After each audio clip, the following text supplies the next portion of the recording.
If you hadn't figured it out by now, on our channel, we preach maintenance. That's really our main goal here, is to help you with your maintenance to make sure that you're doing it correctly. But today we're going to talk about the pre-trip and the post-trip. We're going to do that in order to make sure that you get to where you're going and you're ready to go before you hit the pavement. So before we start talking about pre-trip and post-trip, I'm going to put this disclaimer out there. We're not talking anything to do with CDL or DOT requirements. So before you get your undies in the wad, this is just for your everyday individual checking your unit out. That's what we're going to cover. If you're a CDL operator, you should know how to do your pre and post trips. If not, we'll do a video on that later on, but today is just for us normal people that are towing, just to maybe give you some advice, show you how I do it. So before we take a look at this is really going to relate to utility trailers, cargo trailers, livestock trailers. Some of it will relate to the RV industry, but we're going to do a separate one on that because there's a few more things you need to look for when it comes to a travel trailer. So the first thing I'm going to check when I do my pre-trip is I'm going to head to the tires. So there's several things to look at there, so I'm going to go ahead and get that out of the way. And here's where we're going to get controversial. We're going to check tire pressure. If you want to see our videos on tire pressure, we'll leave a link in the description below. I will tell you, on this trailer, it hasn't been on the road in a few months.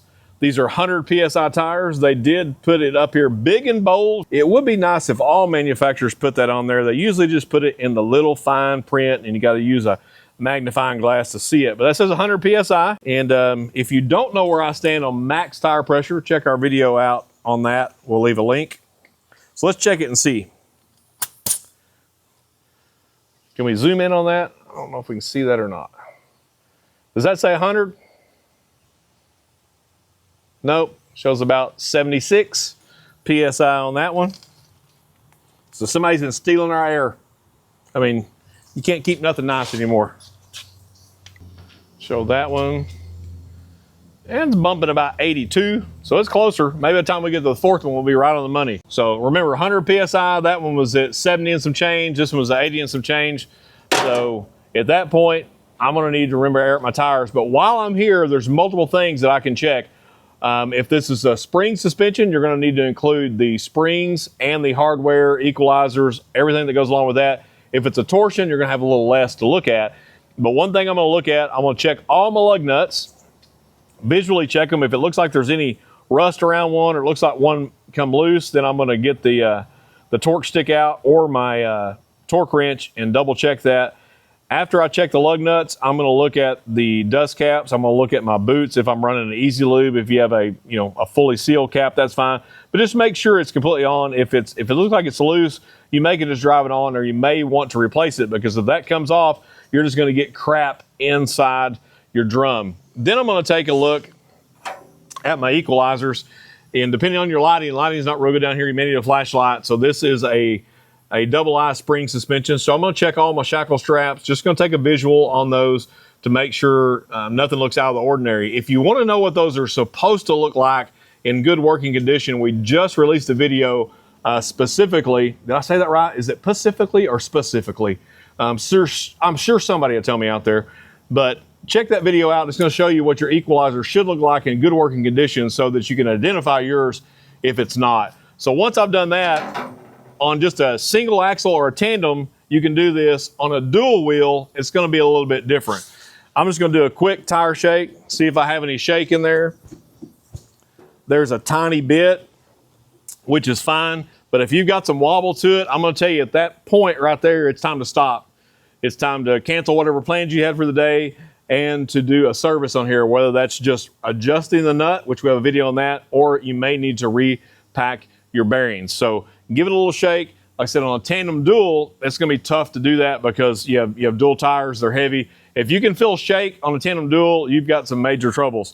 We talked about grease cap, but also if you're running an oil bath setup, or if you're running something that's like a hybrid grease, if you're using a Dexter product or a UFP product or Vault, you need to check to make sure your levels are correct by manufacturer specs on that. So we kind of got all that down. Then I'm going to look, it's easy to go to the lights right now, but I'm not going to look at the lights. I'm going to look at the floor. Why would I want to look at the floor? Make sure I don't have a board that's broke loose. popped up. Maybe it's warped in the sun. If it is, I'm gonna pop a couple screws in that. Let me say this, if you're one of those guys out there that likes to leave gravel and crap laying all over the deck of your trailer, well, you're in luck, my friend. We're gonna leave a link in the description below to a good push broom that I use here in the shop. Sweep that crap off so it doesn't crack our windshields, our AC condensers, intercoolers, and radiators, because nobody likes you when you do that. So don't do it. Just sweep your stuff off, and it will save you a ticket down the road as well. So make sure that your deck is clear. No foreign debris is going to fly off and potentially damage somebody's property or hurt somebody. You never know. As you're doing your walk around, check your frame. Make sure you ain't got any cracks. Something I like to do is if you have sliding ramps, some come out of the tailboard like this, some come out of the side. Just make sure, especially on the ones that come out the back, make sure that you have some type of retainer in place, because I have seen these where the retainer got knocked out or you forgot to do it and the ramp just comes sliding out down the highway. You'd be surprised how many people come in that only need to buy one ramp. Why would you only need to buy one ramp? It's because you lost one. And hopefully you didn't lose that in the front of somebody's new Mercedes, because it may cost you more than the trailer is worth. So if you have any other hardware, maybe you got a landscape trailer or something like that, if you've got weed eaters and stuff hanging all off of it, make sure all that stuff is secure. If you're already loaded to go somewhere, maybe you leave your trailer loaded, make sure all the cargo is secure on that. Just do a once over, get familiar with your trailer. Now you can do your own method to your madness. You can have your own routine, and that's what I recommend. Just something that you can consistently do it the same every time, and you're less likely to miss something. So once I've checked that out, I'm still not gonna check my lights out. I'm gonna go back up to the front. I'm gonna check my chains.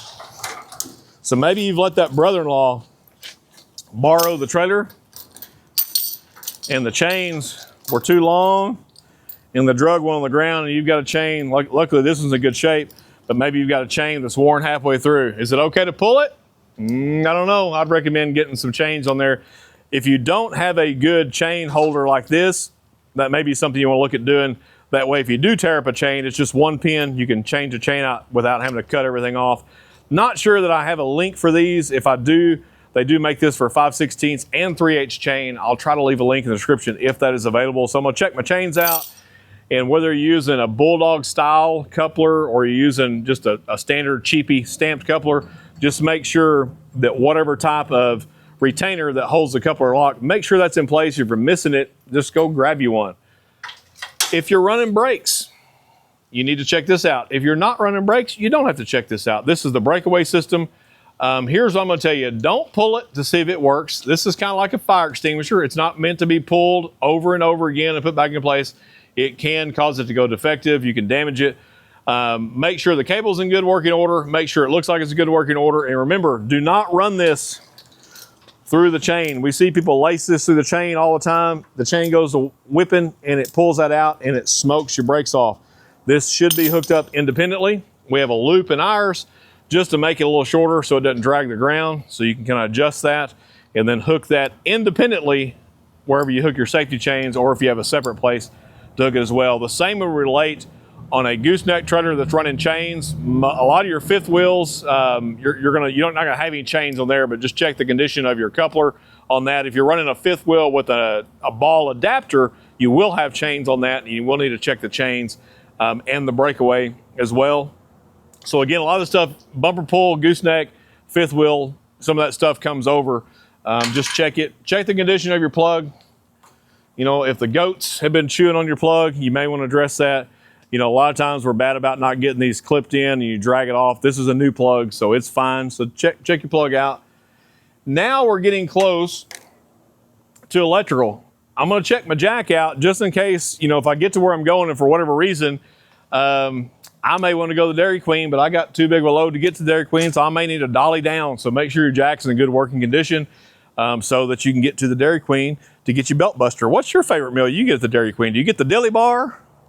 Or do you get, what do you get? Or you get what's the one they turn upside down? Blizzard. I don't eat the blizzards. I don't know. Luckily, my camera lady helped me out on that. So now I'm gonna move to electrical. I'm gonna hook up to my truck. We don't have one here, but we're gonna hook up, check all of our lighting. If we have brakes, we're going to check out our breakaway system. I will tell you, if you've got an older style that does not have any type of display that you can test it, I'm gonna encourage you to get that. So this has a test button. See if the green light, see if that'll come up in the camera. So you have a green light. If it's working, it'll tell you if it's low. Once you plug into your tow vehicle, if your charge wire is hooked up, it's going to show charge as well. The only other way to check that, if you don't have the display style, you're going to have to probe the wire. I don't recommend doing that on an over and over basis, but make sure this is working for two reasons. In case you get in an accident and you need it, or in case you get pulled over and they go to check it. If they go to check that, let me know if you've ever been ticketed for having an inoperable breakaway system and how much the fine was. It's probably more than what you think it is. So now we've checked that. We're going to walk around. We're going to check the condition of our lights.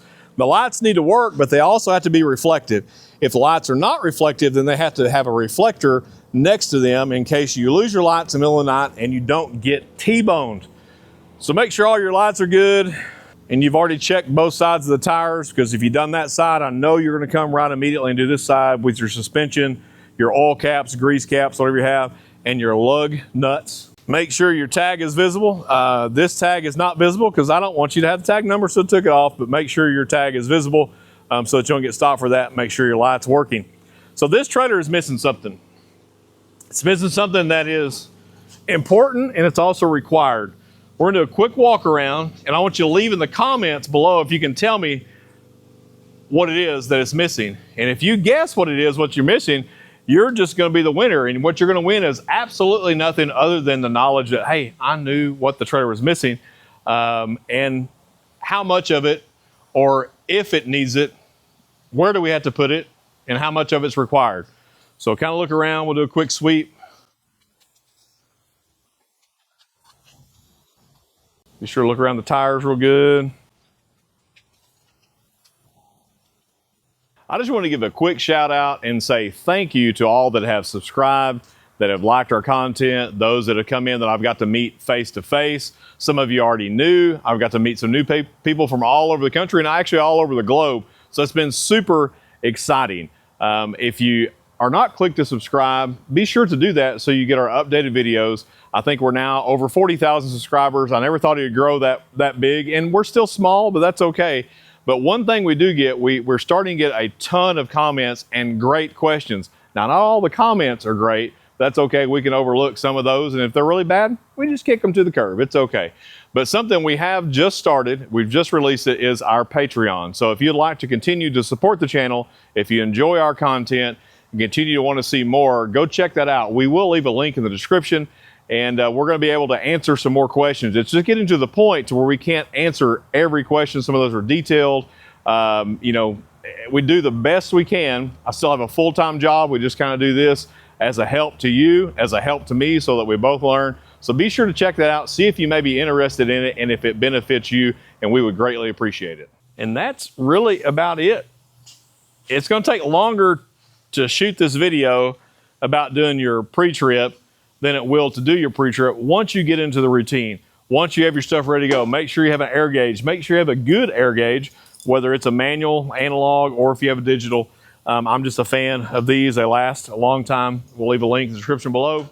We talked about pre-trip, but what about post-trip? How many, raise your hand if you do a post-trip. That means when you're done for the day, you bring it in, you check your trailer out. Or do you just unhook it and hope for the best the next day?